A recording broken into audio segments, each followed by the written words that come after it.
নমস্কার, কেমন আছেন আপনারা সবাই? আশা করছি ভালো আছেন। আজ চলে এলাম একটা রেসিপি নিয়ে। আজ বানাবো পটল ভোগ। যেহেতু এটা গোবিন্দভোগ চাল দিয়ে করব, তার জন্য এটার নাম দিলাম পটল ভোগ।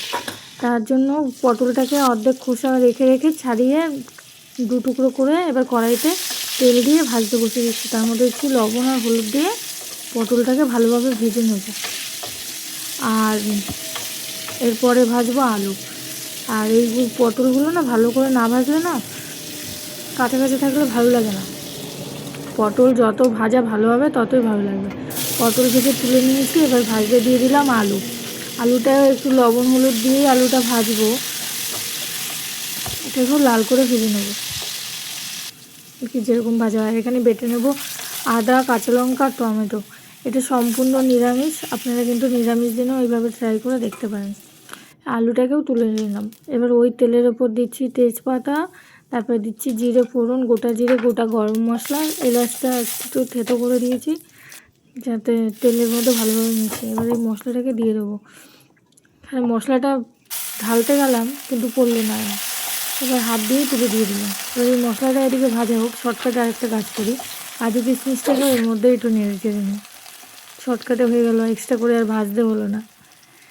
আর এখানে দিচ্ছি জিরের গুঁড়ো, হলুদ গুঁড়ো, লঙ্কা গুঁড়ো আর পরিমাণ মতো লবণ দিয়ে কষাবো। লবণটা এখন আর দিচ্ছি না, কারণ তেলের মধ্যেও কিছুটা লবণ আছে, যেহেতু আলু পটল ভাজা হয়েছে। এবার মশলাটা কষিয়ে দিয়ে দিচ্ছি গোবিন্দভোগ চাল।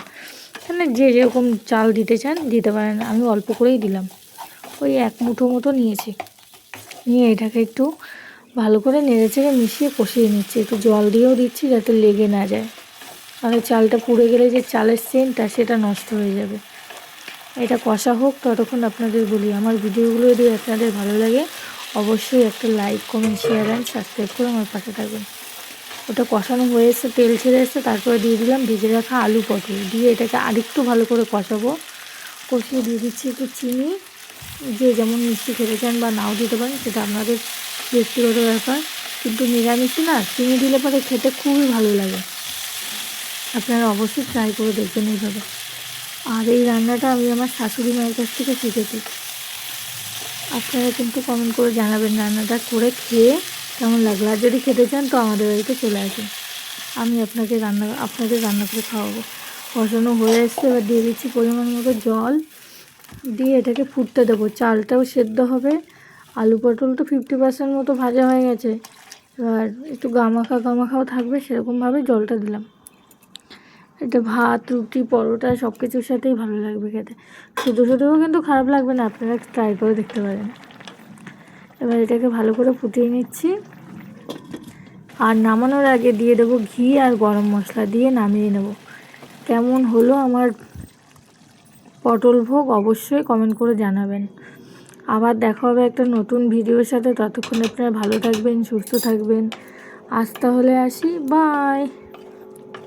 আর অবশ্যই কিন্তু জানাবেন, আবারও বলছি, এখন ভয়েস দিচ্ছি, এখন আমার জিভে জল চলে এসছে যে এত সুন্দর হয়েছিল খেতে।